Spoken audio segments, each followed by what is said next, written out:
Dear guests, dear colleagues, it's a pleasant opportunity to begin with a series of lectures connected to the project Testing the Boundaries and Paving the Way to Democratization. We are glad that we have together produced and opened a splendid exhibition on the same topics.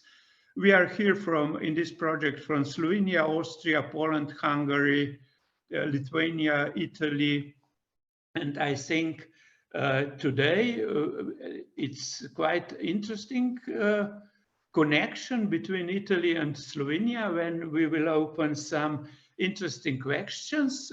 I must say we have now in the museum also the exhibition of photos from oppositional movements in Slovenia from 80s, and colleague Natasha Sterlic has named it Cultural Transition. Prenova in Slovenian is one meaning is really transition, the other could be renewal. And I think this project is somehow testimony about transitional efforts and about, of course, renewal of societies we have mentioned. I think the basic effort we will put in is how to let's say deepen East relations, and of course our message is somehow goal of our message is also to inform West about what was happening in the East. I think our first lecturer is Dr. Marko Štepec. He has joined me also at the exhibition. I think he's an excellent person who really knows what cultural transition is. He's a specialist in World War I, also one of the historical fields that was neglected in communism, especially in Slovenian case. It was quite unpleasant situation because Isonca front, the Soška fronta is of course a European phenomena that needs to be elaborated and must be thought in European framework, and colleague Štepec has made this cultural transition in, so he imported World War I in Slovenian conscious with all the modernization. I think he will now try to show his sensibility for this cultural let's say empathy with Slovenian authors that have tried first generation and second with new review, and his lecture has title Looking for Opposition and Different Kinds of Thinking, Nova Revija, New Review. Dear colleague Marko, please begin. Dr. Nežmah, thank you. Hello to everyone. I will present a brief overview of history, writings, as well as social and political context of the creation of Nova Revija, new magazine, whose first number was published in 1982. I will share screen. I hope you see the PowerPoint projection. This contribution is based on the material kept by the museum library and fragments of archives collected for the exhibition Dark Side of the Moon, which consists of numerous details on writers and editors of literary magazines and their struggle for artistic and political freedom in Yugoslavia. Jani Virk wrote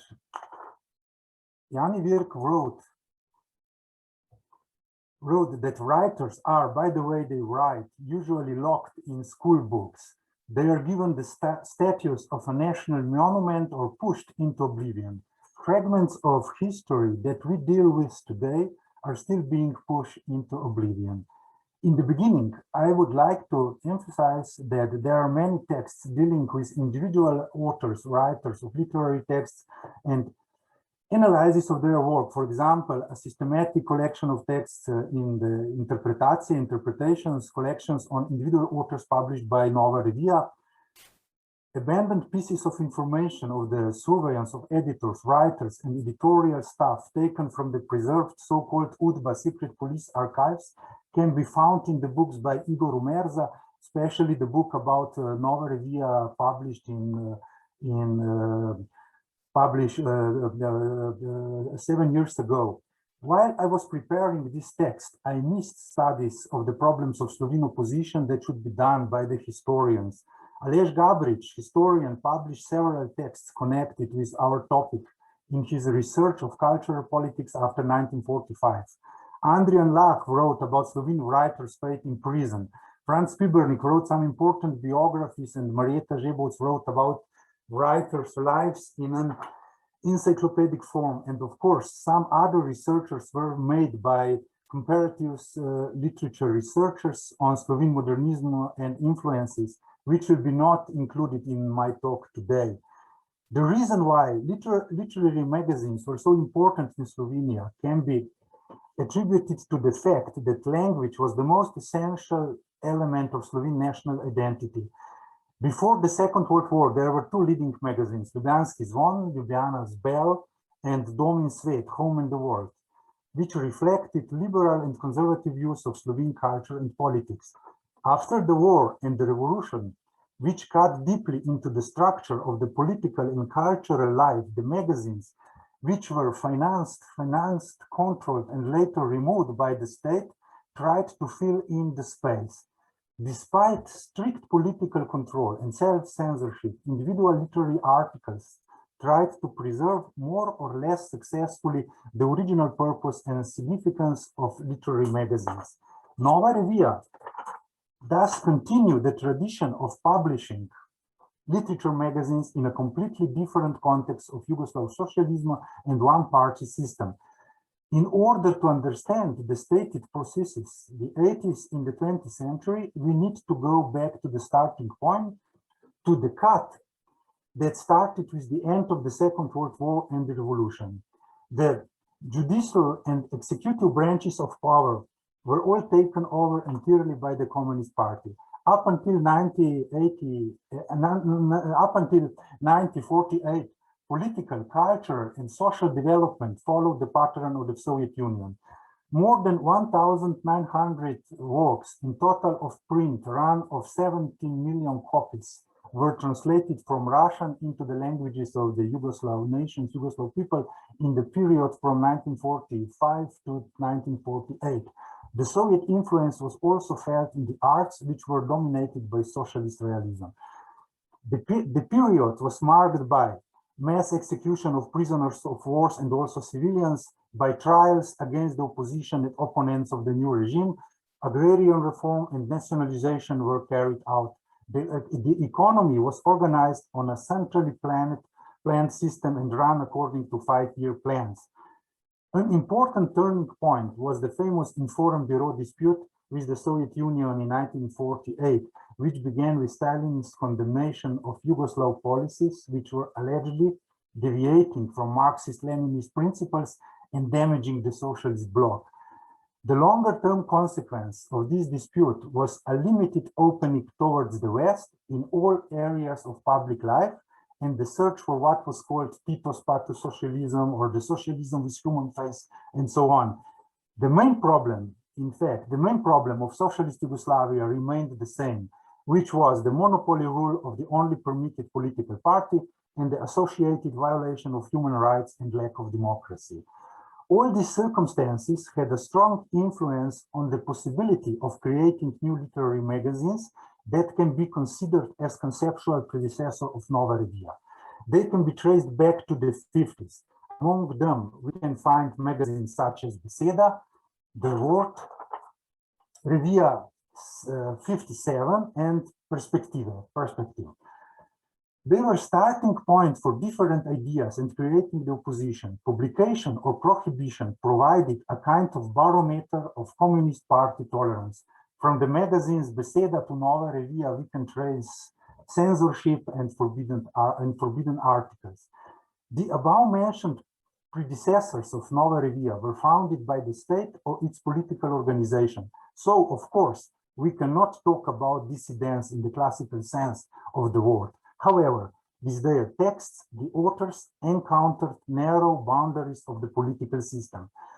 According to one of its editors, Janko Kos, magazine Beseda was set apart from other oppositional magazines as, I quote, a magazine for literature and culture, which did not interfere with the political field. It was impossible to act in a different way in those conditions at that time. In the field of fiction, and especially poetry, it remained within the framework of personal confession, the so-called intimism. But with the polemical essays, it soon brought out censorship and criticism of the Communist Party apparatus and its leading ideologist for culture, Boris Zikharaj. Among them, those essayists, Lojze Kovačič crossed the limits of self-censorship most decisively with his Ljubljana postcards and the Golden Lieutenant, as a result of which the magazine was also discontinued and the issue was confiscated. A trial was initiated against the writer Lojze Kovačič and his editor for insulting socialism in Yugoslav People's Army. Ljubljana's postcards also sparked the first major public, cultural and political controversy regarding social realism. The writer dealt quite realistically with everyday people and their destinies, but his characters were recognized as idealless lumpenproletarian that are allegedly distorting the image of socialism. But a part of the establishment also recognized his literary power, hence the controversy. That's probably why he was even more dangerous. It is believed that Golden Lieutenant was just an excuse for getting rid of the unwanted nest, Beseda. The socialist elite do not approve of the text. I really do not know why and for what reason, but they were obviously in a big hurry, remembered Lojze Kovačič in his interview for the second number of Nova Revija. The neorealistic, socially critical and sharp Ljubljana postcards was the first public cultural controversy after the confrontation with writer and politician Edvard Hočbek in his book Strah and Pogum, Fear and Courage. Revija 57, as a successor to Beseda in terms of the context and personnel, was also founded by the state and published by the Yugoslav Students Association. It was financed by the state and dependent on the state subventions in the same way as Beseda. The writers, leaning on a sort of neo-Marxism, did not renounce Marxism. It represented them a part of a wider platform for existentialism, which were in that way introduced into the Slovene consciousness. Because of that, Revija 57 was discussed several times at the meeting of the Central Committee of the Communist Party, specifically because of Jože Pučnik's articles. Unfortunately, we do not discuss only concepts, but people and their relatives who were wiretapped, monitored, and punished. In October 1958, they decided to confiscate the magazine, namely its double issue number 5 and 6. In the same year, Jože Pučnik was arrested for the first time. The magazine was finally forbidden in 1959. Some writers were out of work, pushed out of cultural life, and under investigation for hate propaganda against socialism. Some writers tried to publish elsewhere, for example, in the magazine Sodobnost, Contemporariness. After the abolition of Revija 57, the authorities allowed in 1959 the establishment of the magazine Perspectives. In the first 2 years, the editorial board was composed of writers of Revija 57. It was obviously an attempt at some kind of liberalization, of better softening of repression, because at the same time, some of Edvard Hočbek's texts appeared cautiously in the public eye. Writers of the Perspective were creatively very strong and personally autonomous. The magazine was banned in 1964. The chairman of the ideological commission of the Central Committee of the Communist Party, Stane Kaučić, played an important role in this. At the same time, state-organized public protest interrupted theater play Topla Greda, so-called Greenhouse. Marian Rožan's play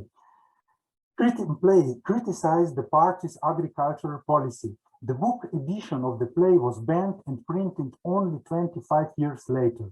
At that time, poet Tomaž Šalamun had to go to prison because of the poem Duma 1964, which was controversial for the regime because of its form and also because of the verses like Socialism a la Ludwig XIV. The regime once again imprisoned Jože Pučnik for his so-called anti-state activities. In the 10th June 1980, 60 Slovene intellectuals suggested a creation of a new cultural magazine.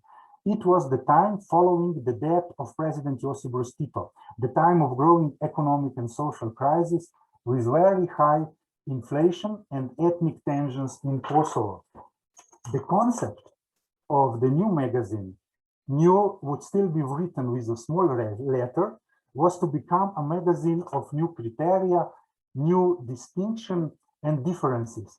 The documents from 1980 to 1982, as well as the chronology of the creation of Nova Revija, which were published in the first two issues of the magazine in the article documents, unveil intense obstruction of the formation of the magazine. In the second number of Nova Revija, chief editor Tine Hribar drew attention to the developing and connection with the dissident predecessors. I quote, "We are apparently going back to where we were 20 years ago. We can again observe the same outlines for a more free and creative cultural life as in the beginning of the 60s. Ideological regression that embraced us in the mid-70s led us to the economic consequences which clearly demand a new economic and cultural policy." The starting point for the new magazine was the knowledge that literary ideological projects have been historically exhausted, so they can only get repeated and perfected. Therefore, it is absolutely necessary to return to the essence of work of art. In their aims and writings, we can recognize that their most important values were own autonomous way, not being part of the completed ideological projects, free exchange of ideas and views. And we can find the words such as open-mindedness, adventures, surprise, etc., which formally anticipate a transition from Orwell's totalitarian newspeak to an autonomous speak of individuals. Despite intense political and media pressure, Nova Revija survived and became the core of the formation of the civil movement, the opposition's drive to democracy and later also to the independence. Its importance grew due to the alertness of the Communist Party to any critical judgment of the society, especially numerous taboo subjects in history, Second World War, revolution, and the role of the Communist Party. Words and different kinds of thinking were extremely powerful in an ideological monistic society. The most famous, notorious, was the 57 issue of the Nova Revija with the articles of the Slovene National Program, which linked the issue of Slovene sovereignty to demands for democracy and placed it at the forefront of the political confrontation. It was published on 20 February 1987. Together with Nova Revija, together with magazines such as the Students' Tribuna, Weekly Mladina, magazine Problemi, and others, slowly created the public space for democracy and an alternative to the existing cultural and political monopoly. And at the end, we must not forget that in the above mentioned magazines, excellent texts and poems were found, placing their authors in the pinnacle of Slovenian literature and thought. Thank you for your attention. Thank you, dear Marko. I think the next speaker will somehow turn our attention to the other pillar of processes of democratization and cultural renewal in 80s. It's official newspaper of the Socialist Youth Organization that have turned somehow, let's say, in real dialogue producing media.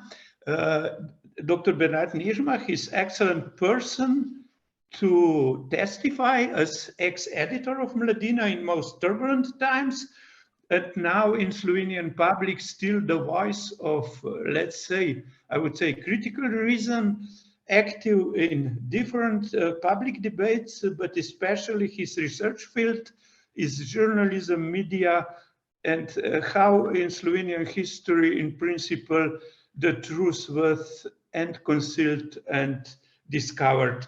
Dear Bernard, please. Okay, thank you, Jože. I would like to give some insight in the role of Mladina, but from more from the contextual point of view. Namely, we can talk on the role of, let's say, literary magazines in changing the framework of society, but we should stress the let's say the historical context. And here I would like to show you one picture. Historical context in Slovenia, let's say, with the end of the Second World War, when there was a period of liberty, which preceded the time of occupation. The landscape of dailies were made of 5 different newspapers. And what happened, what brought the liberty to those Slovenian tradition was Slovenian Narod, which was established in the middle of 19th century, published the last copy on 28th of April 45. Slovenec, who was the oldest daily, founded in 1865, died on 4th of May in 45. Jutro, liberal daily, it started its life in 1920, also died on 4th May 1945. Marburger Zeitung, which was published in German, was founded in the middle of 19th century, and its last copy came, in the public on 8th of May. And the 5th daily, Slovenski Dom, started its project in 35, and the last time he met the audience was 28th of April 45. So with the win of this anti-Nazi coalition, in Slovenia actually collapsed the whole tradition of journalism. I mean, newspapers were all, it's somehow also a significant paradox. During the Second World War, under the occupation, they were restricted with a, let's say, harsh censorship, but anyway, they still existed. In the new, or under the new regime of Communistic Party, all of them finished their role in history. So it is the question now. Of course, there was not the whole in the in daily newspapers. They were replaced by 2 communist newspapers, Slovenski Poročevalec and Ljudska Pravica. But that was not just a change of names, but of very nature of journalism. Let's say 2 points are important here. The pool of editors and journalists was dramatically reduced, as only members of the Communist Party and activists of the anti-Nazi resistance were employed.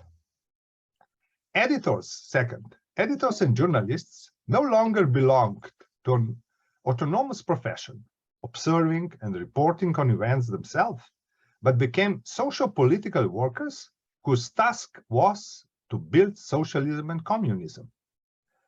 The new type of journalism was subordinated to the party Politburo, who decided which events would be reported and from which perspective they would be presented. This, of course, created absurd situations. For instance, in 1945, newspapers didn't report on the execution of 20,000 prisoners of war in Slovenia, yet they published on the front page that a literary evening had been organized in Tehran, Persia, to commemorate the Russian writer Maxim Gorky. The journalist thus had in mind not to write about topics relevant to the readers, but to the top of the Communist Party. A career in journalism was not based on the power of text to attract the masses, but on faithfully following the directives of the Politburo. The consequences have been dramatic. Once, Deputy Prime Minister Edvard Kardel gave a speech at a public meeting that lasted 4 hours. How did the newspapers report it? Did the editors select his most important sentences and thoughts? No. Because in the hierarchy of the Communist Party, they were far below the second man of the country. So they didn't dare to decide what was worthy of publication in his speech. The problem was solved elegantly by publishing the full speech. It was 8.5 pages out of 10 in the newspaper. One might ask, how many people have even read such an unreadable paper? However, such a question was irrelevant. Newspaper circulation was not a market category, but of a political one. In such a context, was there any possibility for non-communist, so to say, dissident views? They appeared in the daily newspaper at the end of 1953, and in a specific way. In the newspapers with the highest circulation, called Borba, circulation was 3 million copies, an author began to write commentaries in an attractive style instead of the party's language, and who asked questions that were blasphemous at the time. For example, is democracy to be applied only to the communist elite or also for its antagonists, such as the members of the class of bourgeoisie?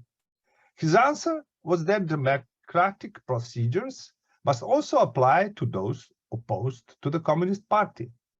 Or, to ask an even more radical question, communists have their own party, the Communist Party. What about non-communists?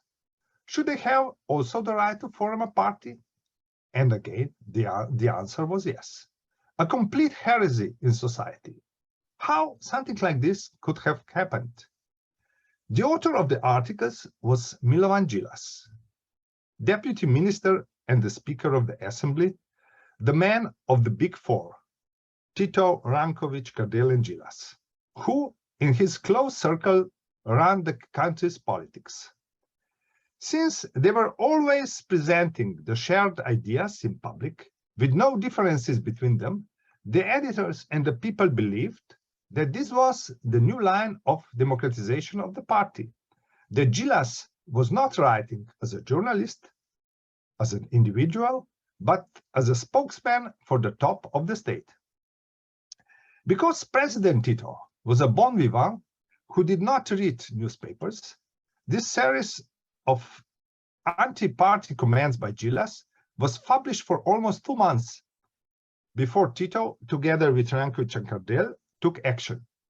Djilas was arrested and then imprisoned for almost 10 years.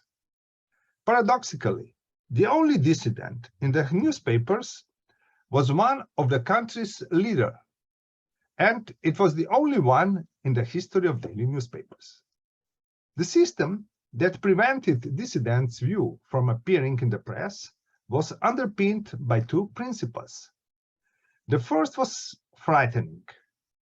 The fate of Djilas was a clear example of what happens to a writer if he questions the ideology of the ruling Communist Party.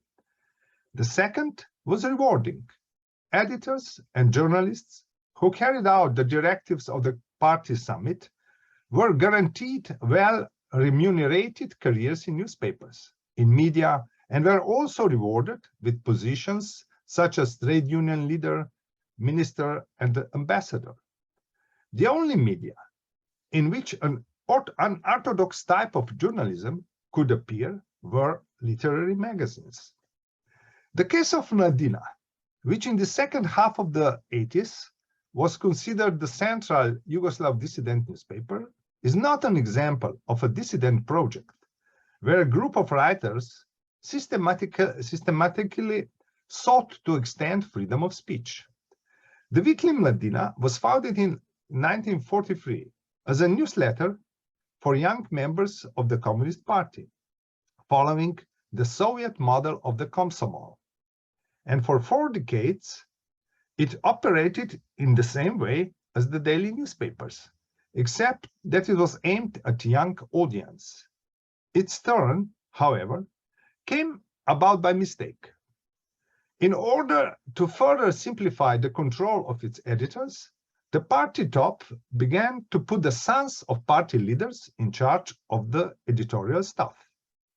They were not, of course, pursuing the idea of a free press or parliamentary democracy, but the generational revolt of sons against the fathers.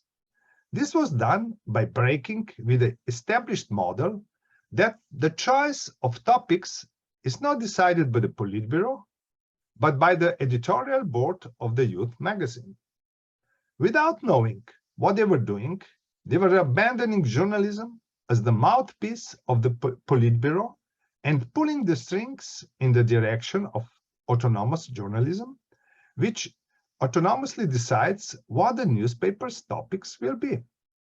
The first examples did not represent an abandonment of the communist perspective at all. Writing about the miners' strike, for instance, was based on the Marxist concept of the struggle for the rights of the proletarians. The only novelty was that the subject of strikes was taboo at the time. From then on, the dominant editorial concept of Mladina was the breaking of political taboos and thus provoking the authorities. This extended the rebellion of sons against fathers into a new sphere. The orientation of the newspaper towards its readers. The desire to shock and attract the public meant a turn from writing for the party leaders to writing for the masses. Raising circulation spontaneously became the mission of the magazine. But what was the specific feature that distinguished Mladina from the daily newspapers? Because it was a youth newspaper, it gathered around it unconventionally formed journalists. Most of them had not been educated at a party-orientated faculty of journalism. They were students of philosophy, sociology, literature, art, foreign languages, and similar. They were not themselves former journalists, as social and political workers, but sought and created their own styles of writing and thinking. They knew neither the party model of journalism nor the Anglo-Saxon model. And new forms of expression were therefore created. A cartoon, an irony, a gloss, a message meaningful cover, the talking photos, but also the most rigorous reports. When a group of participants gathered in a private apartment in Belgrade under the name of the Free University, it was arrested in 1983. The daily newspapers presented the trial only through the point of view of the prosecutor, who accused the Sikhs of subverting the constitutional order of the country and demanding heavy prison sentences. This was the established principle of reporting events from the perspective of the Communist Party for half a century.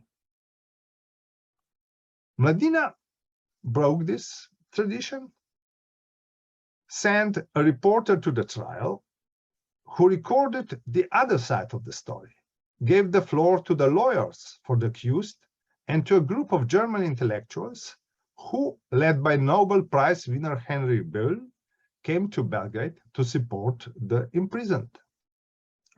The basic principle of covering the story in journalism has then re-emerged after half of the century in the literary press. The consummate newspaper Mladina, which began its metamorphosis through a generational revolt, became a model for the transition from party journalism to an autonomous profession at the end of the 80s. So this was a brief review of, let's say, the position of Mladina towards the official dailies. I didn't speak on censorship. There's a huge story about the tactics, strategies, how to cope with the restrictions concerning the freedom of speech. This would be the topic profoundly studied in the article itself. Okay.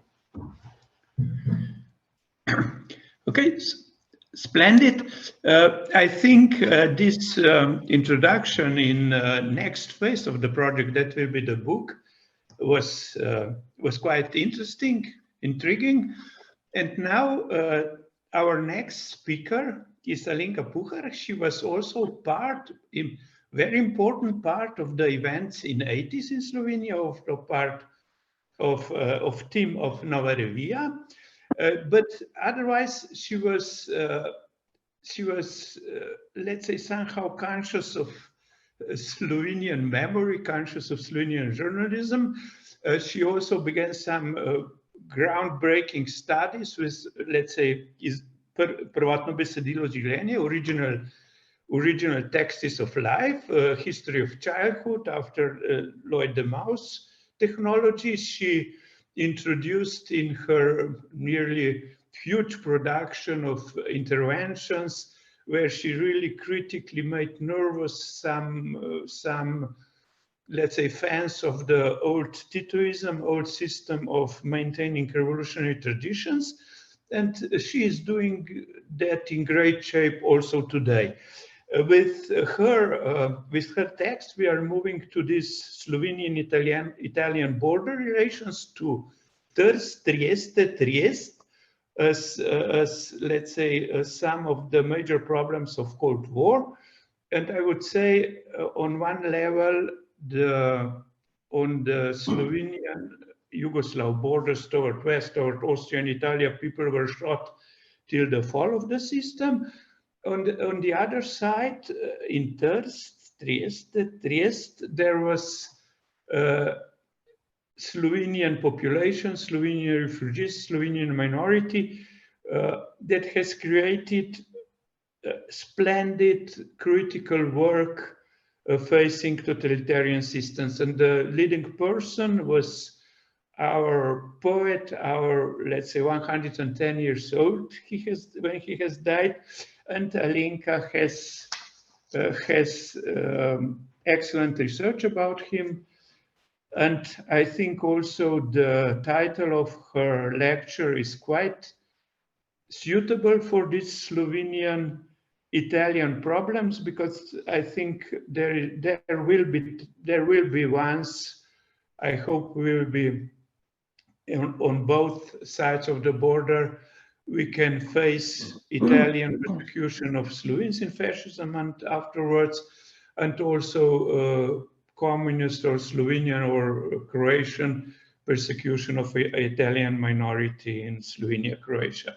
The time will come, but for now, I think Alenka will open some basic features of this East-West or anti-communist or critical to totalitarian systems interventions of Boris Pahor, who was really victim of fascism, National Socialism, communism on one side, and on the other side, he was a victorious case of let's say, permanent struggle to keep civilization alive. Alenka, please. Thank you, Jože. Hello, everybody. Well, the title of my presentation is Bridge over Troubled Water.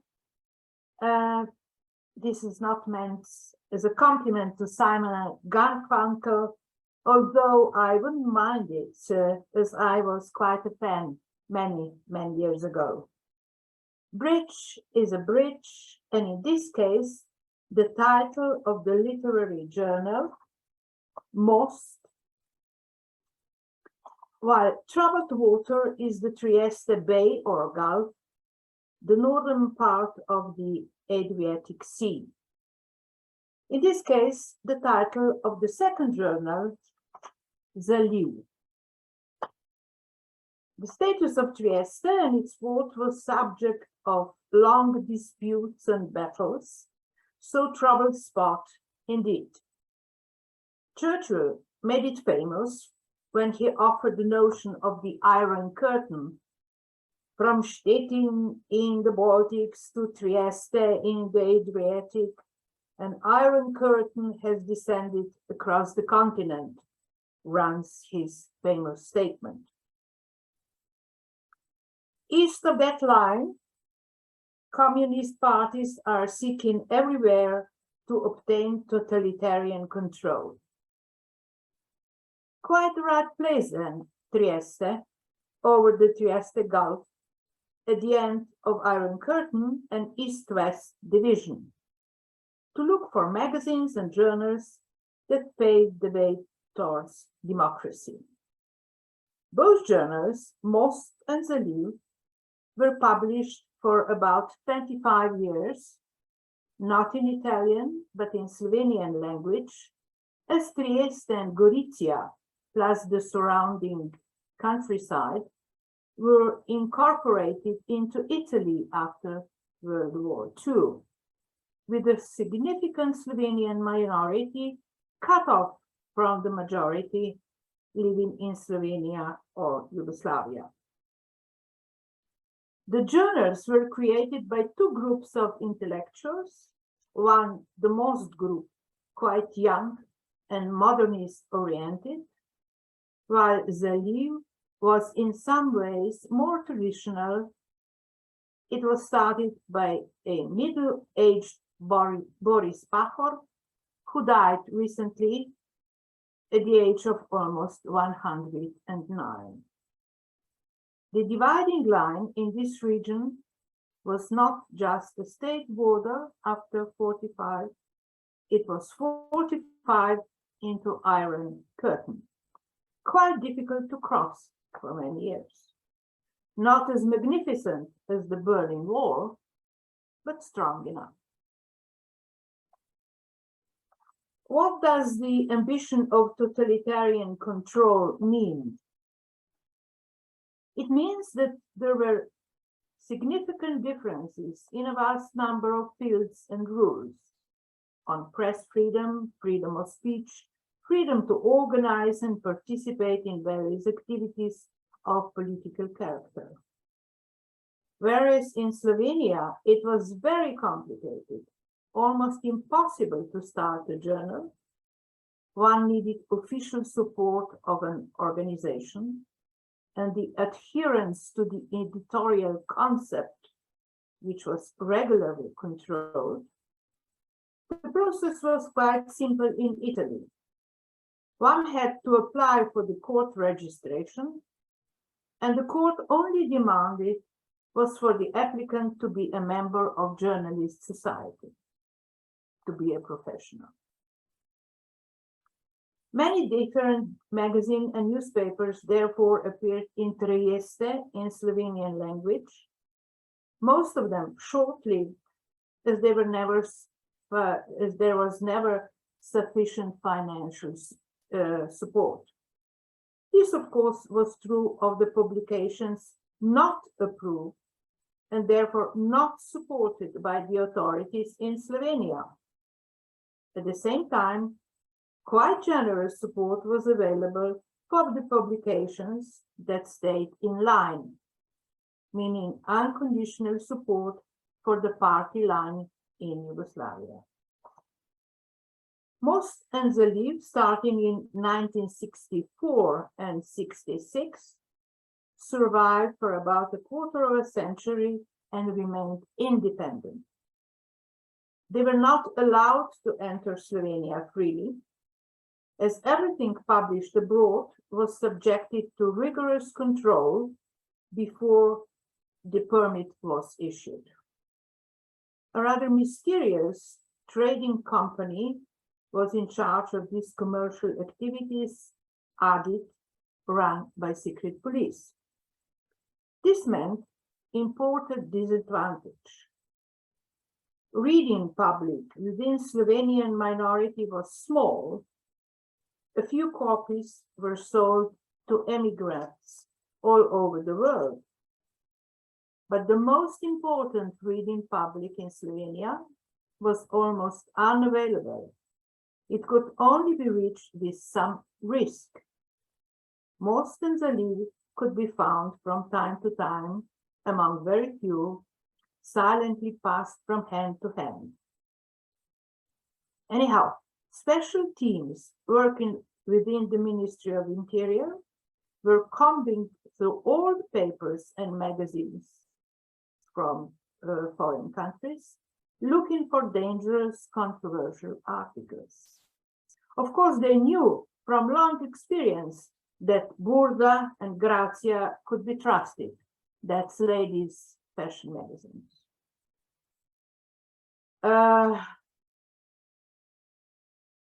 And they were freely available, Burda and Grazia, from mid-60s on. On the other hand,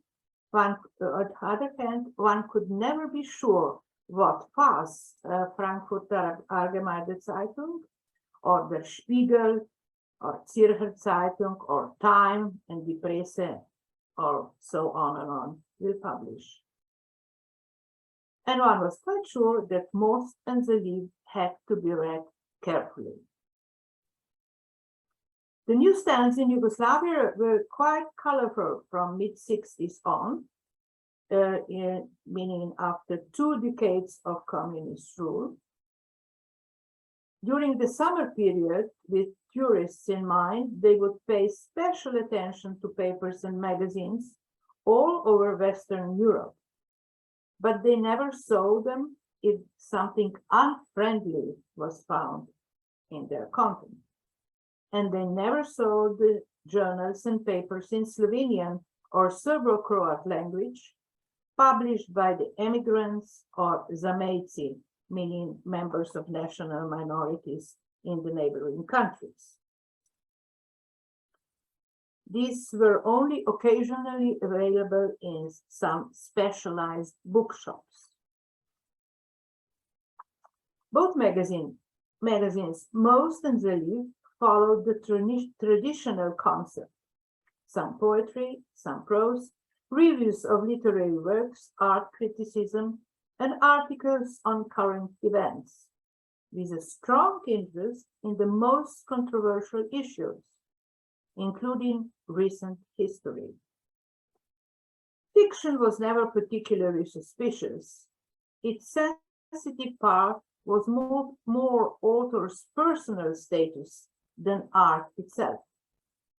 In Trieste, literary contributions from writers banned at home, usually for being enemies of the people or unpersons, were welcome. Some foreign authors in this category were translated, like Brodsky, for example. Here is a copy of Most from 65 with Brodsky, Great Elegy to John Donne, translated in 65. to publish Brodsky at the time in Slovenia itself would be unthinkable. The most controversial issues were of three types and dealt with the past, the present, the future. Let's start with the past, because, and now I quote, in Eastern Europe, the past is palpable and heavy, in perceptive words of Marcy Shore,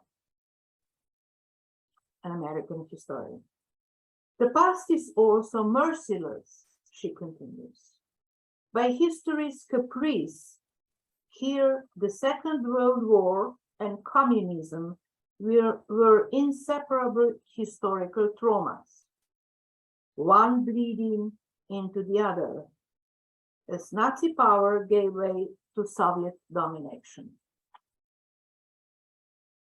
This may seem odd to Western Europeans, nevertheless, it's very true. The past, especially the painful mid-20th century past, has been one of the most sensitive issues. Both journals presented here paid a lot of attention to this dangerous territory. Historical facts were studied, remembered, described, cross-examined, analyzed, discussed. The second sensitive issue, the present. Current political developments were closely followed in these journals from different angles, often in polemical tones, and without servility that was more or less compulsory in Yugoslavia. And now the future. The most important future-oriented subjects were the fate of socialism as a project and system, then the nature of nation, ethnicity, national identity, and the state, plus, of course, the status of national minorities. Zaliv with Boris Pahor was closely involved with various minorities all over Europe. To put it into a nutshell, many subjects that could not be discussed in Slovenia were regularly covered and discussed in Most and Zaliv. Something central was kept alive in the periphery, the stress by Lojze Peterle, the first Prime Minister of independent Slovenia.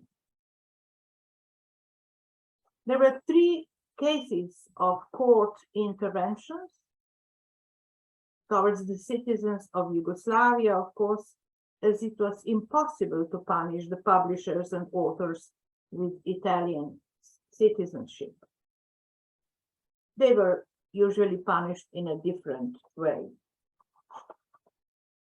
The most prominent and notorious was the case of interview with Edvard Kozbek, a well-known poet and former politician, a partisan during World War II, who was banished from public life. In 1975, he decided to speak out about the most horrible act of how German occupation bled into communist regime with a massive slaughter of the so-called domobranci. This interview was published in a special edition of Zaliv. As it was a bit risky to prosecute Kozbek, two authors who decided to stand for him, Blažić and Miklaučić, were arrested and tried in 1976, and both spent some time in prison.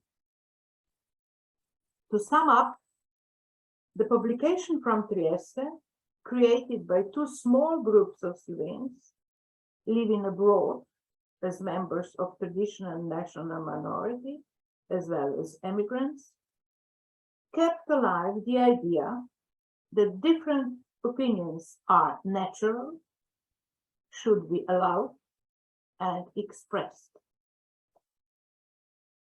The two journals both gave up in 1990-92 on the same optimistic note. There is now enough freedom and democracy in the majority lands for the minority in Trieste to take a break. Thank you. Now we will change the direction. If we with Alenka we started from Trieste to Slovenia. Now our next guests, Ivan Paulini and Sergio Adamo, are coming from University of Trieste. They're talking not only about cultural, let's say, renewal or transition, but also of translation. I think the translation is something we all need to understand each other. And now Mr. Ivan Paulini will begin the lecture, then Sergio Adamo will continue. Ivan, the floor is yours. Thank you, Josue, and good morning to everyone. Well, the Italian language magazine La Battana was founded in 1964 by Eros Sequi, Lucifero Martini, and Sergio Turconi, three members of the Union of Italian of Istria and Fiume. I will return later to these quite controversial figures who never truly questioned communist power. As an introduction, I want now to focus on the highly symbolic significance of the magazine title. A battana is a small-sized boat which was common among low-classes fishermen. It was quite popular in coastal towns of the North Adriatic Sea, places such like Romagna, Veneto, Venezia, Giulia, Istria, and so on. Since it was used essentially by members of the working class, it had a really simple and basic structure designed to be resistant and easily repairable. Therefore, the reference evoked by the title had, as far as we can guess by the intention of the three founders, a double meaning. On the one hand, the image of a modest ship thought to challenge the strength of the wind and the sea, humble but resistant, perfectly matches the magazine's editorial line, or at least with the very first intentions of Sequi, Martini, and Turconi. On the other hand, the name implicitly remarks an historical, geographical, and cultural aspect shared by two nations, Northeast Italy and what was called Yugoslavia. So we have a metaphorical image referring to both modesty and ambition, but also a clear connection to the multiple ethnic groups living in the northeast side of Adriatic Sea. As I mentioned, the magazine was founded in 1964. As we all know, it was an extremely delicate historical and cultural moment, both for Italy and Yugoslavia, even more so when we consider that the magazine was born out of the Union of Italians of Istria and Fiume, a cultural association founded in 1944 in Fiume. Since the main topic of this lecture is the magazine's life through 3 decades, I won't embark on an examination of the intricate sequence of events connecting the Union of Italians and the Yugoslav and Italian political atmosphere. I just want to remark that Sequi, before founding the magazine with Martini and Turconi, had been performed the duties of president of the Union. Moreover, we should also consider that the activities of the Union were strictly supervised by the Yugoslav Communist Party, a supervision which became more and more alert after Tito's breaking with Stalin in 1948. Being part of the Italian minority in a multi-ethnic state living in Istria could be problematic by itself. It also became necessary to guarantee intellectual distance from both the Cominforms and Italian Communist Party positions, which was the strongest Communist Party of the West Bloc. So the Union of Italians was marginalized as much in Yugoslavia as in Italy. Still, I must clarify that during the 60s, in Yugoslavia, the ruling class gradually and cautiously relaxed political opposition to the West. This process was facilitated by the difficult relationship with the East Bloc. It is in this peculiar atmosphere that La Battana was born. In order to clearly understand the magazine's editorial line at its very beginning, I will quote a passage from La Battana's first editorial. Almost 20 years have passed from the end of the war. The Italians of Yugoslavia are now supporting a magazine which, overcoming the marginalization at the border of two cultures, is now trying to create a meeting point between them. Even if open, the borders existing between Italy and Yugoslavia, also considering the distance from the mother culture, inevitably create a risk of cultural stagnation. On one hand, La Battana wants to contribute to the cultural and literary life of the Italians of Istria and Fiume, to avoid the risk of minority provincialism. On the other hand, La Battana wants to guarantee the living presence of an Italian and Yugoslav culture in order to sustain together the cultural ferment and the active participation to the literary creation. Performing these duties, La Battana is going to achieve a much bigger task, that of being the meeting point between Italian and Yugoslav writers. However, the magazine is not going to offer just a passive introduction to the literary life of both sides, but will bring to the surface the leading problems belonging to the two countries, and will embrace each possible contribute to the debate. So, as we can see, the editorial line had three purposes. First, to avoid the effect of minority enclosure, encouraged by a self-referential literature by taking part in the European literary debate.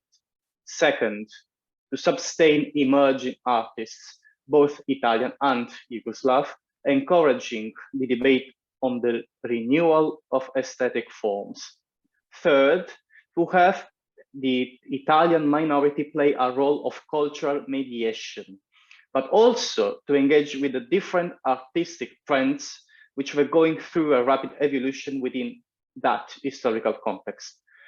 We can notice that during the 60s, the Union of Italians was simultaneously going through a tentative democratization. As an example, the Union reopened the debate on the bilingualism issues. So the magazine seems aware of the risks of an editorial line, which was also, however, felt to be deeply necessary, considering the political atmosphere of both Italy and Yugoslavia. At the risk of being flattened between two cultures, La Battana was able to carve out for itself a very particular role of cultural and aesthetic mediation.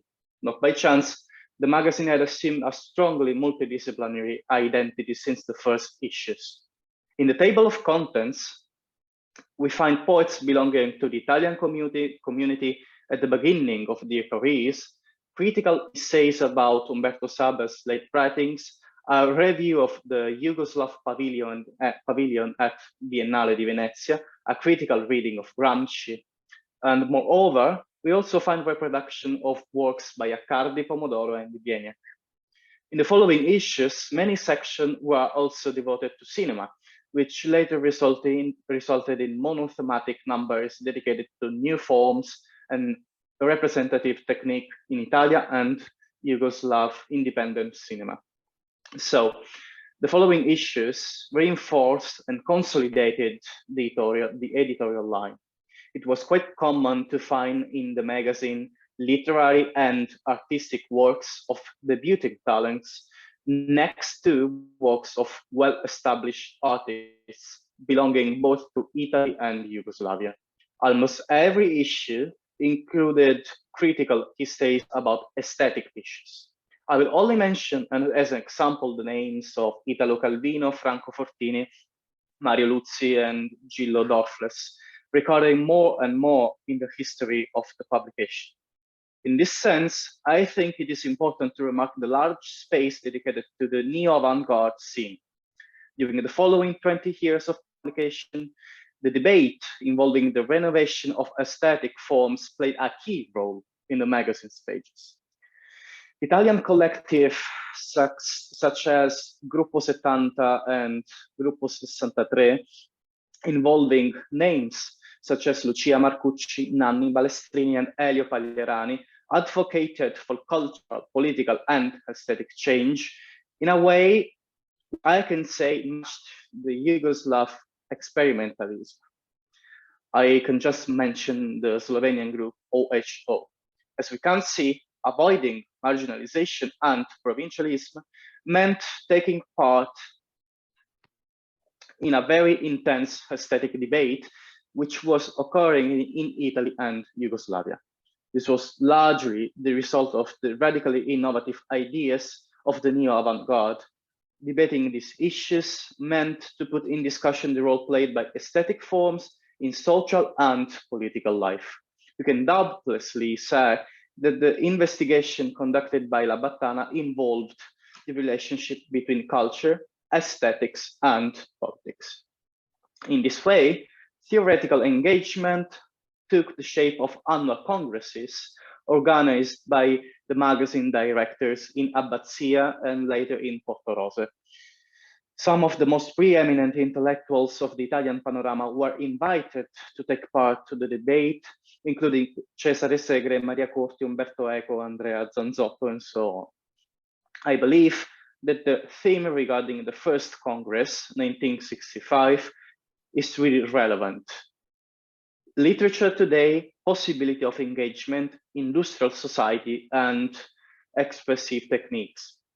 Following the same line, congresses of the following years will involve impactful matters such as literature and audience, 1966, and instrument and purposes of critics, 1967. Once more, the real question was, is there any possibility of adapting existing aesthetic forms to the social and political changes of our era? And even more, could these aesthetic forms play a key role in a nation going through such a delicate cultural transition, Italy, or in a multi-ethnic state not fully aligned between great political forces of the world? If yes, how? So the theoretical debate about literature and art was a way to think about political power and economic power, especially considering that in Italy during 60s and 70s, the debate on the artist's social engagement was very lively as part of a strongly polarized political atmosphere. We can now understand how the three goals set by the magazine in the 1964 editorial acquired a significance that went beyond the limits of the Italian community of Istria and Fiume. Being part of a minority community in these terms means not just recreating an ideal identity as evidenced by the magazine's attention to dialectal literature, but in practice in literature, building an identity means questioning about the role of the artist in the community. We consider this role concerned three main points. First, reforming the language in order to reform the community. Second, confronting ideology and power systems. Third, and most important, connecting cultures. At the same time, critics also had to question their tasks and instruments. I just mentioned, again, as an example, the great effort that Umberto Eco and Maria Corti gave to the magazine right as they were elaborating the semiotic approach to literature and visual arts. Yet, we can deny that between the 70s and 80s, the magazine faced a moment of stagnation. On one hand, it increased collaboration with first-grade intellectuals such as Giudici, Rabboni, Sanguinetti, Magris, but also Andrich, Lalic, Krikic, Maciej, Pahor. On the other hand, the magazine went through a gradual process of intellectual stagnation, insisting on retrospective themes which had lost their strength and relevance in the literary scene. Simultaneously, the dream of a communist multi-ethnic state started crumbling. I will just recall two quite obvious dates. Marshal Tito's death in 1980 and the multi-party election in 1990. As the dictatorship's censorial activity declined, reticence on one side and new urges on the other emerged. This renewing need, combined with the thematic stagnation of the magazine, required a repositioning of the magazine's editorial direction. So, after 25 years, Battana's number 90 in 1988 opened with a farewell editorial. The following number, directed by Ezio Giudicin, Elvio Baccarin, and Maurizio Tremul, opened with an editorial entitled New Series Programmatic Directions.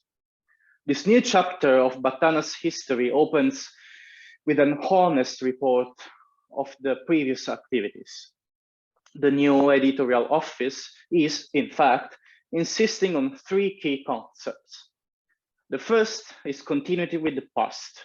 The new series comes as the heir of the clearly structured magazine with 25 years of publication, having a reasonable expertise as background and a recognized role in Italy and Yugoslavia. The second key concept is the intention to mark a turning point, aware of the early stagnation phase, alert to the change in the social and political European context. The new editorial office insists on the urgency of changing the editorial line in order to reclaim a crucial role in the Italian and Yugoslav cultural scene. Continuity and turning point might appear as a contradiction, a problem which is solved by the third key concept, ethnicity. We have seen why and how the first series was born in a fragile and peculiar social context and how important the concept of national identity was. It was frequently remarked by Sequin Turconis direction as part of the operation of cultural mediation between Italy and Yugoslavia. This element of continuity must now take note, without the shadow of Yugoslav Communist Party, of the failure of an ideal, a communist state alternative both to the East and West blocks, multi-ethnic and multicultural. An honest analysis of mistakes and faults was needed. This was the chance to develop a multi-ethnic society and, most of all, to reflect upon the role of state and literature in this transformation. I quote a passage from the second editorial. Battana must become an instrument of analysis and debate on the ethnic realities. Such realities are quite difficult, not just cultural and literary, but also and especially social, historical, political, human realities. Whereas the first series had as its main points of interest culture, aesthetics, and politics, the new editorial direction is shifting toward writing ethnicity and identity. After this point, magazine, even if anthological, will be organized by social and anthropological themes, resulting in a stronger uniformity than before. As an example, the first number of the second series has the thematic guideline, ethnicity and state, and it is divided into 7 parts. What state for minorities, ethnicity in a multinational state, Yugoslavia, imagining the future, proposal and reflection from the Italian community, minorities and international relationships, the European challenge, culture, persistent identity, ethnicity, and territories. So as you can see, a sociological vision of the present is accompanied by an historical and anthropological approach on fundamental themes involving concept of nation, state, individual, and collective identities. In such a critical moment, the urgency to question common values emerges, with the need to rediscover and rebuild social communities. So in concluding this talk, I want to emphasize that these themes would later find a literary expression in the third number of the new series, with the publication of Martin Muma, the first novel to give a voice to the tragic events happened here before in Goliotok. Thank you all for the attention.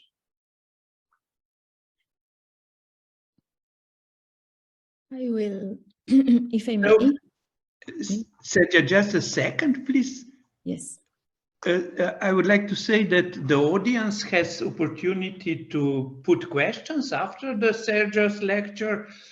And I would say that this kind of dialogue, I hope we will develop to understand each other better, and also perhaps to make some push-ups in the, let's say, in these cultural directions that were presented in Ivan's lecture. Sergio, please. So thank you very much. I will just add a few thoughts on what Ivan has told us. So I want to start from the publication of the novel Martin Muma in 1990, which stands out as a sort of culmination of what we can consider as the first years of La Battana, although already in the second series. So Martin Muma is the only novel in Italian written by someone, Gio Zanini, who identified himself mainly as a poet and had chosen Istriota as his language of expression. Istriota is a Romance language spoken by about no more than 400 people in the southwestern part of the Istrian Peninsula. And it should not be confused with the Istrian dialect of the Venetian language, so-called Istro-Veneto. So this choice had been a specific political stance for Zanini, who in 1948, coinciding with the break between Tito and Stalin, had resigned from the Yugoslav Communist Party and was subsequently arrested and sentenced to forced labor on the island of Goli Otok, where he would remain until 1952. So the choice of poetry for Zanini, and that was an extremely sought after poetry, limited to, as he himself wrote, a triangle of land and water, was therefore seen as a political act of identification of a community, as Sergio Turconi wrote in that issue, in another issue of La Battana in 1982, speaking of Zanini's poetic production. Yet in parallel with this poetic production, Zanini had tried for years to tell his experience at Goli Otok and to tell it in Italian as an experience made of disillusionment and disorientation towards his own identity references, both from a political and a cultural point of view. The whole point was a matter of dealing with the failure of a project in which the author had believed and in which he had thought he could reconcile utopia and political commitment with the attachment to an identity which, however, revealed itself increasingly difficult to define. So it is highly significant, I believe, that in Zanini's evaluation of the first acknowledgement of this failure, the image of a boat returns, not La Battana, the fisherman's little boat, but for Zanini, the new regime seems to resemble a badly built boat. Although, he adds, underneath, there was still hope that between socialist countries there would be no more wars, and even if this last aspiration, so tenuous, was dropped, the anguish remained. So we must notice that Martin Muma was not the first to tell about Goli Otok and what happened there after 1948. Before him, starting from the beginning of the 80s, we can quote Noć do jutra in 1981 by Branko Hoffman, or Igor Torka, Umiranje na obroke, 1984, a work that was recognized as a very courageous political act and triggered an extraordinary public response and awareness of the communist repression. In a deeply moving novel where we find memory material, documents, and literary fiction. The novel was translated into various languages and, for example, Serb, Croatian, and German in 1991. And then especially we must mention Goli Otok, the Island of Death, a diary in letters from 1984 in English by the Bulgarian and Macedonian writer poet partisan Venko Markovsky. There are other texts I might quote, which, for example, Karamazovi, which dissected the psychological torture to which the prisoners were exposing Goli Otok. But most of those writers weren't actually prisoners there, like Licio Zanini, as he told us in his Martin Muma. That was the first time, actually, that a narrative of this type has been made in Italian. And this will then open to the historical research of many scholars, which were very important in highlighting the facts, the historical facts of Goli Otok. As we heard from Ivan, Labatana devoted a special issue to Licio Zanini, where the poet was exalted as a cantor of Istria, and the publication was justified with the need to create community in times of crisis, not only with the editorial preface, but also with interventions by illustrious Italian critics such as Giuliano Manacorda and writers such as Mario Rigoni Stern, for example, who defined Zanini's novel, quote, an example of how and why a book must be written. So it was really a culmination, a highlight in the history of the journal. At the same time, the intention to overcome the marginal position of the borders of two cultures affirmed in the introduction of 1964 began to fail, and the danger of what was then called minority provincialization, became once again very real. An attempt was made at this point to respond to this challenge by highlighting the distance from the mother country as a value and a strength, through the possibility of adopting an oblique, alternative, curious gaze. But it was precisely this perspective, this distance, which had allowed Labatana to be at the same time, on the one hand, a militant magazine that was part of the long tradition of 20th century Italian literary journals on the one hand, and on the other hand, an open space, almost ecumenical, I would dare to say, which still manages today to bear witness to a cross-section of Italian culture between the 1960s and the 1970s.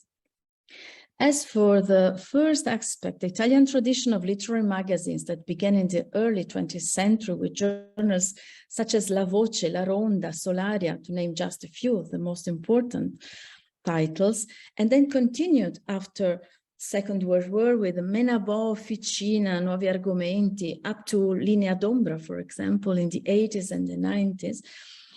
Again, here the list would be very long. So this tradition defines a form of cultural intervention that has literature in its specificity at its center, and at the same time manages to make this a political position in a broad sense, not an alignment, but a frame of reflection, and very often of provocation, of challenge, of even radical criticism. And this dimension was certainly very present in the initial intention of Labatana. Furthermore, and I move here to the second aspect I mentioned, and Ivan has already spoken about that, I will just repeat something he has just said. If the first numbers of Labatana seem to be oriented towards a certain panorama of Italian culture of the 60s that looks at the culture that was consolidated after the war with names such as Calvino, Cassola, Bacchelli, Quasimodo, we soon see the names of Edoardo Sanguinetti, Pagliarani, Barilli, Umberto Eco. Just a year before, the first issue of Labatana declared their will to break up in a famous meeting in Palermo. It's a so-called Gruppo 63, or the neo-avant-garde, so-called. So the militancy of the Batana essentially consists not in taking a definite line and excluding all the others, but precisely in that much claimed anthological character, this necessity of anthology, which lives on the experience of the contemporary, of the present, to be pursued and valued, never to be historicized. Therefore, the reasons why Labatana, especially in its first phase, is not only a historical document, but also a model of cultural intervention, are to be found in its ability to build moments of encounter and dialogue, of cross-cultural intervention, through the definition of spaces that coincide with the most debated and heated topics of the time. The physical and real encounters that Labatana's activity created between Italian and Yugoslav intellectuals and artists periodically, first took shape on the pages of the magazine and then reverberated its consequences on subsequent reflections and the intellectual choices. So this nexus of problems, to quote Gramsci, always very present at the beginning of La Battana, basically revolved around an open question about the role of art in relation to its reception, to its practical destination. An absolutely open idea of cultural intervention in which the question about reception, audiences, the public was always the starting point, with a shared need for a critical rethinking of the Marxist tradition. And we can see that in various examples since the first issues. For example, the reflections on Gramsci's classicism by the Italianist Nikša Stipčević in number 1, who questions the reasons for the refusal of misunderstanding of contemporary poetry by Gramsci himself, up to Gerald Orfles, a brilliant aesthetic scholar, who questions in an original way the link between art and communication beyond the literary, and again up to Sveta Lukic, who in issue number 2 reflects on socialist aesthetics by broadening the gaze to cinema and theater. So there was a conference, as Ivan has already mentioned, dedicated to literature today, who allowed a free controversy on the themes of the avant-garde and tradition. And Andrea Zanzotto, for example, a very important Italian poet, responded to that with a reflection on the relationship between power and death, which leads to a condition, Zanzotto writes, of daily terror, in which the immense expansion of science and human power is accompanied by a loss and the unbalancing counter-tension, which could only be countered by the form of ultimate resistance as a new mode of commitment. So Zanzotto and Fortini, another very important figure in Italian culture of that time, agree on the theme of commitment as a risk and a bet. It is no coincidence that the following conferences focus on literature and the public. And for example, Franco Fortini took the floor to note how necessary it was to keep in mind the context and frameworks in which some debates took shape. While when it comes to the functions and tools of criticism, it was Milos Czernianski's intervention, among others, which was very important. So poetry remained, in any case, one of the central elements of interest in La Battana, but it always interacted on the pages of the journal with visual arts and cinema, also considered in their material and productive aspects. For example, a big debate about cinema, group cinema, independent cinema, and so on and so forth. So La Battana was therefore an opportunity, a real opportunity for Italian culture of commitment to take a position in a non-schematic but open, problematic, oblique way, with a series of issues on which the national dimension was asking to work out, in which, in that marginal, precarious dimension, was possible to expose doubts and ambiguities. For the Yugoslavian culture, La Battana opened up the possibility of translating, even literally translating into Italian, debates that were critical and new for a Western context, that problematized some axioms of Marxism in a way that was unprecedented and courageous for the West itself.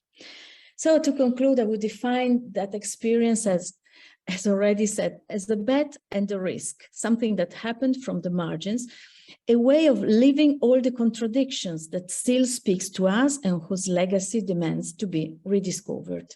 Thank you. Thank you. I think we have invested some serious, let's say, efforts in new way of thinking, in new way of discovering some facts, some relations, some, let's say, I think even the ideology of the project is building up in this presentations, and I hope the next meetings will give us some more encouragement to do something really important. But now I invite all the participants, all the guests of our meeting to ask questions, give comments. Please. Yes, I think if you give me the possibility, Yes, I would like to have some questions and remarks. It's possible, Josep? Yes, of course. Yes.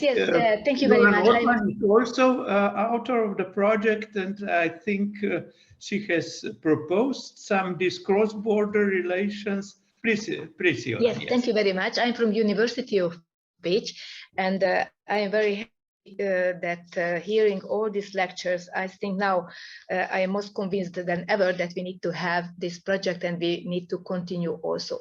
Now, my question will focus on 3 points. Firstly, I think that all you mentioned that after and all we know that Second World War, it was the socialist and Soviet type socialist context which made this part of Europe give an ideological element, and pretty much all the newspapers had the same problems, I think, in the countries we represent at the moment. My question would be, looking at all the newspapers you represent, what do you think in these newspapers, how the East relations were present, especially in opposition? Because ideologically we know that everybody had the same duty at the same time, and I think Bernard Nežmah had right that the journalists couldn't work anymore like journalists, or they could work in samizdat as journalists. But my question would be how this East relationship in opposition worked, and how do you see this effect? Here, I think the Polish samizdat has a great effect, for example, in Hungarian, and I'm just curious about how in your newspapers these questions and reflections on each other oppositional movements are present, first. Secondly, I think that Alenka Puhar and Serja and Ivan spoke very much about the bridges between cultures, Slovenian and Italian. Now we focus on them, but I would like to see how these relations in time have changed. So we were in the context of Yugoslavia and then in ex-U, how this period from Yugoslavian to ex-U situation was present. Even I think Bernard talked about how the youth newspapers were reflecting in Belgrade, who belonged to this Belgrade group, Slovenian, Croatian, and so on. The third question would be how the female and men presence in newspapers and editors are there, because in the EU it is also important to have a look on this one and how in time they changed at the beginning and up to date.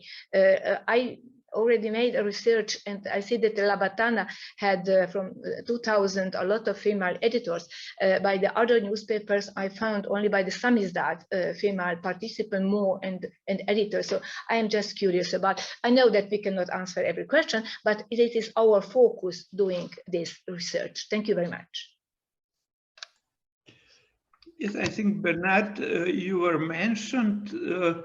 And I think in this framework, I think it would be fine to discuss Yugoslav-Slovenian position, because the development in Slovenia went from civil society to legal questions to, I think it was to open this, let's say, burden of history in very, let's say, radical public debate. And I think it was really difference between Slovenia and South, where this tension between Croats, Serbs, between religions and so were, I don't know if they were culturally softened. I think this process is somehow special in Slovenia, but I would ask Bernard to find some remarks on what Joran has asked. Yes, I'm very, I would say that I'm satisfied with these questions, but I like them because they open the prolonged discussion. I would stress 2 points. First is the relation in Slovenia, let's say, this semi-dissident magazines towards the Serbian intellectuals. It should be noted that Yugoslavia, as such, was very diversified. It was not always that the same rules and the same restrictions were applied through the whole country. Let's say, in '83, from the Ljubljana perspective, the Belgrade was center of liberty in Yugoslavia. So from that point of view, Mladina was interested to come in touch with ideas which were overspread and tolerated in Belgrade. Later on, this movement in Serbia was annihilated, and then the center of, let's say, the new ideas moved to Ljubljana. So it would be of interest to have a, let's say, this historical span showing, and also, let's say, the Slovenian famous author Drago Jančar, who was in jail, and he was also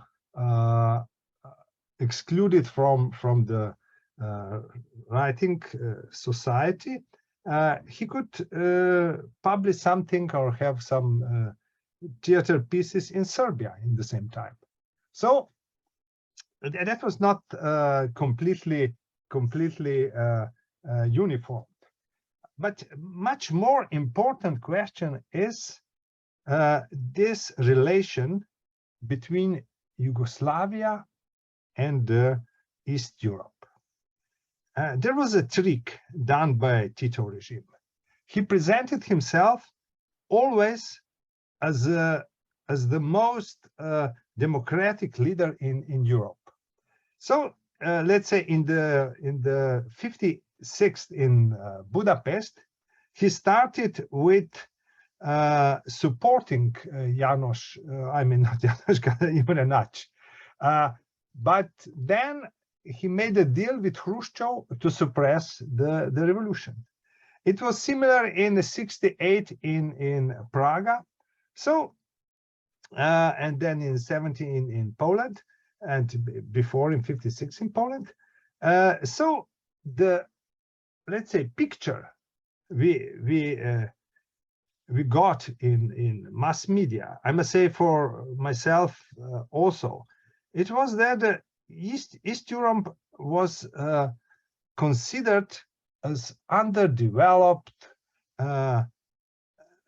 country, not all, part of the world, not only in the question of, let's say, of the economy, but also we got a kind of arrogant attitude towards them. We believed that's the highest peak of, let's say, socialism and its forms of democracy. So we were ignorant. And our newspapers brought us only we didn't read about, let's say, about the Poland in '56 when they had elections where also non-communist parliamentaries were elected. Such events were not covered in our media. In our media were covered only let's say, the picture of suppressed nations which have practically no liberty, and it was the same, let's say, with cinema. We again were arrogant. We suppose that we are on the top of the history of the East, and actually there were neglected the films of Roman Polanski, Vajda in '60s, and especially, of course, Foreman in Czechoslovakia. Foreman became popular in Yugoslavia when he moved to the States, but before he was ignored. So that was a specific fabrication, making the population of Yugoslav nations with a feeling of superiority, considering either the Russians or whatever, Bulgarians.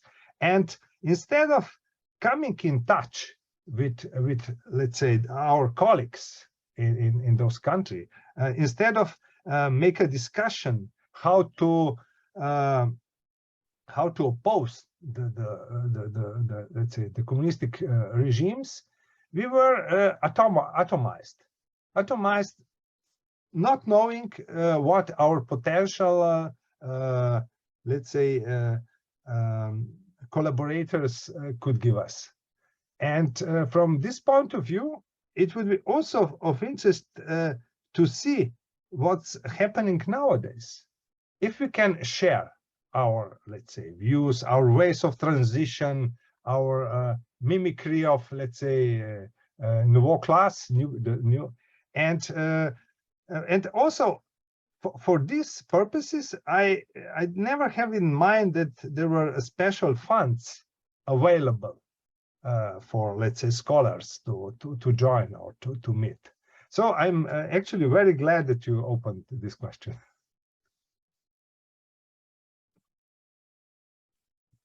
Thank you for my part.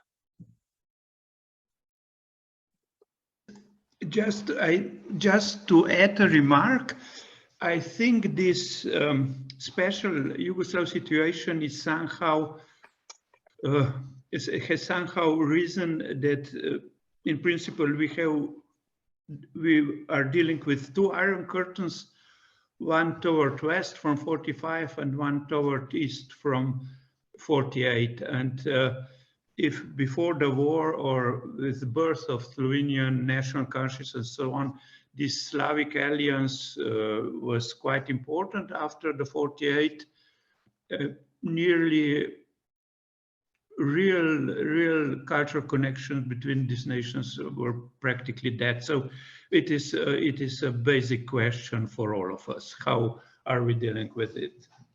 Please, who is next? Any of authors would like to answer to questions? Yes, I would like to thank Yolen for her questions, because this is something we need to investigate deeper, of course. Both all 3 points you raised are very important. As for Labatana, yes, I think there is this special situation of being based in Yugoslavia. So it was published in Fiume, but the main editor was based in Belgrade.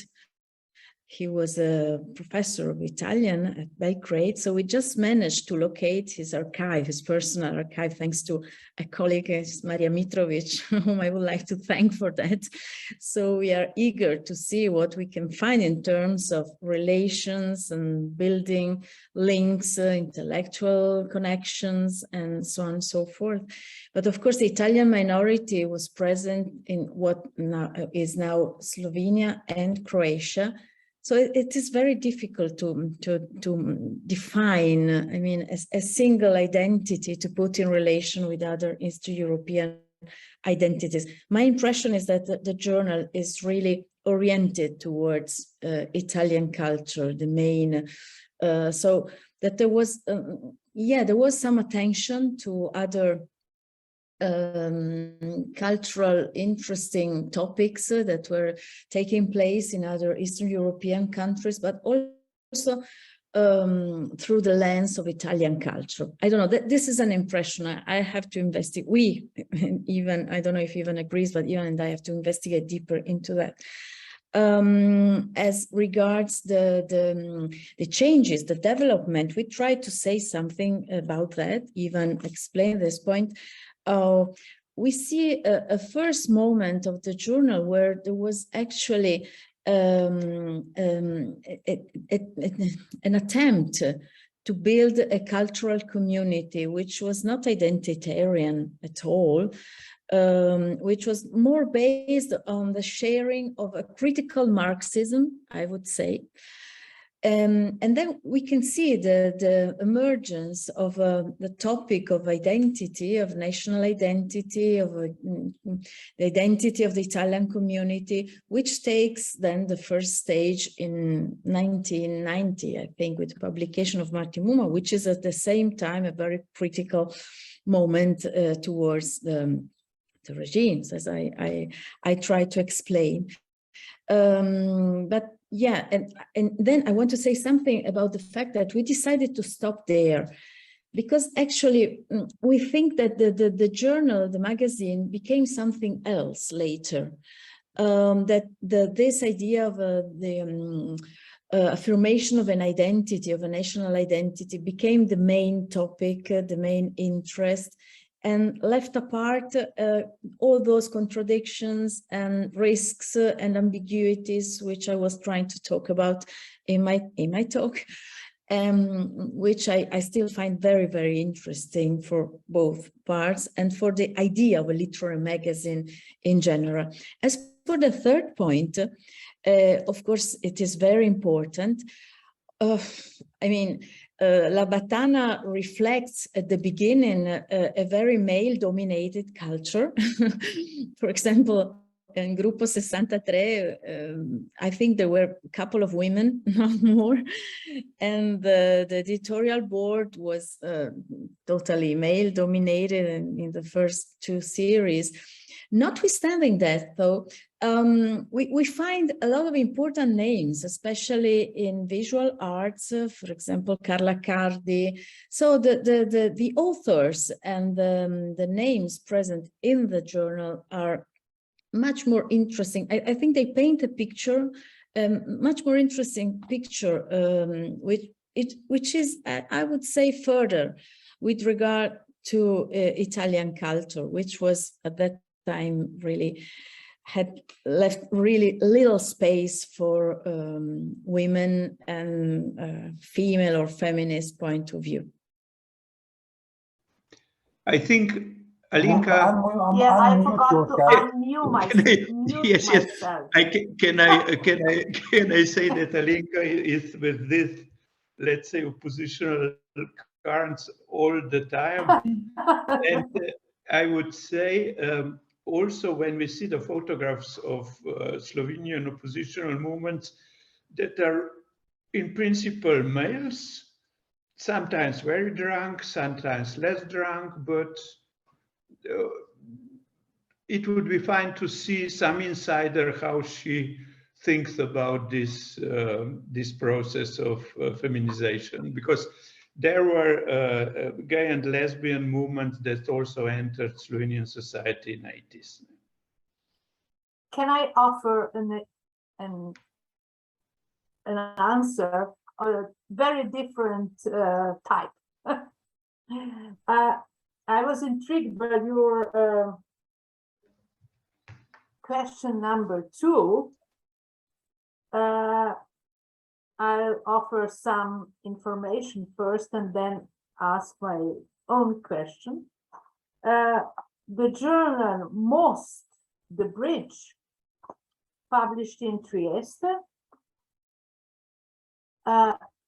devoted the second part of its history of publication to being bilingual. It was published in Slovenian and Italian language. All the articles, all the poetry, or pieces of essays and so on, were translated from one language to the other.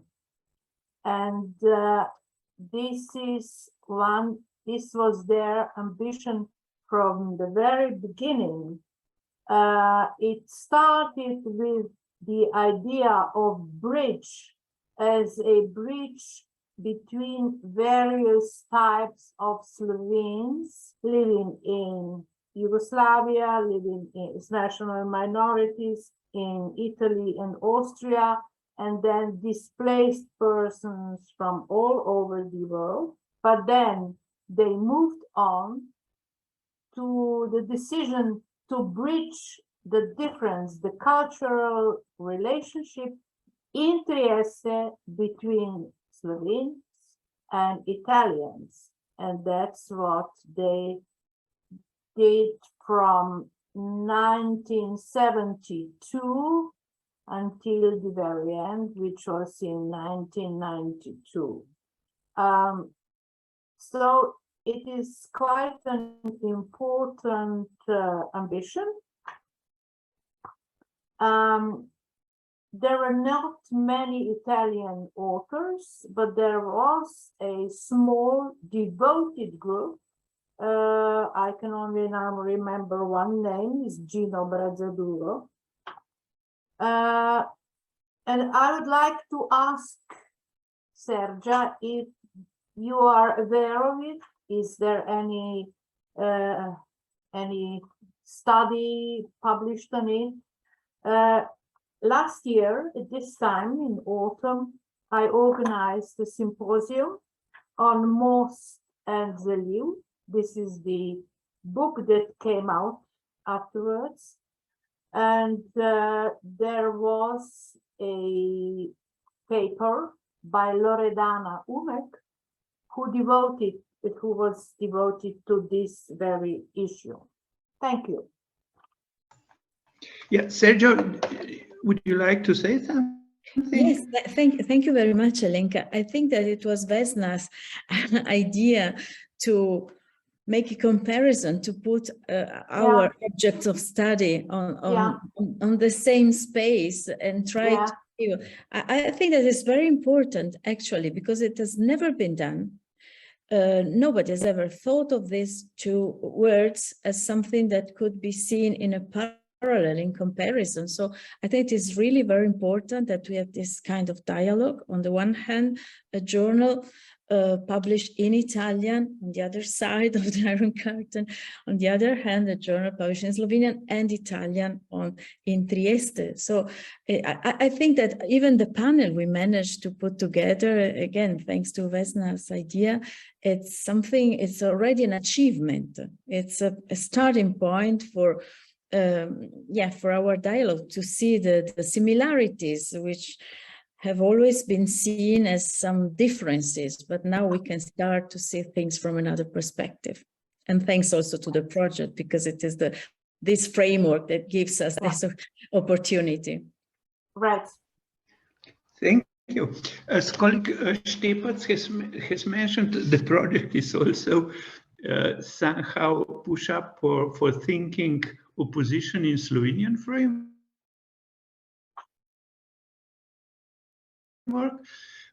And I would say to present them in the book. I must say Leo Detela, who was one of the collaborators of Botana, and he escaped from Yugoslavia after Professor Slodnak was banned from university, and later he wrote in his memories that he escaped from two dictators. One was communist dictator Tito, and the other was his alcoholic father. But he developed a real career in connecting cultures. I think it's very important to find persons like him, and also in Slovenian framework to see all these, let's say, efforts that was, as Marko has mentioned, was not on us historian method or and so on, was not done yet. I would say it's fine. It's also for Slovenian society. This project is quite a challenge, and I think the ideas that Bernard Nežmah has developed are in principle basic for all environments we are dealing with. So I think this is a good, let's say, a good confirmation of the project, as you have all mentioned. Is there anybody else to ask, to tell something? I think we are quite time consuming, but I think it was worth listening.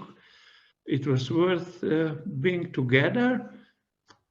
Somebody else, or can we wish all our colleagues to do such interesting presentations as we have done today? So I think we can finish, and the exhibition is going on, the meetings are going on, and we are waiting the book. The book is coming, and Dr. Wolfgang Götschacher from University of Salzburg as head of editorial board I think he has nice worries how to edit such ambitious project. Thank you all, and we will see us on next meeting.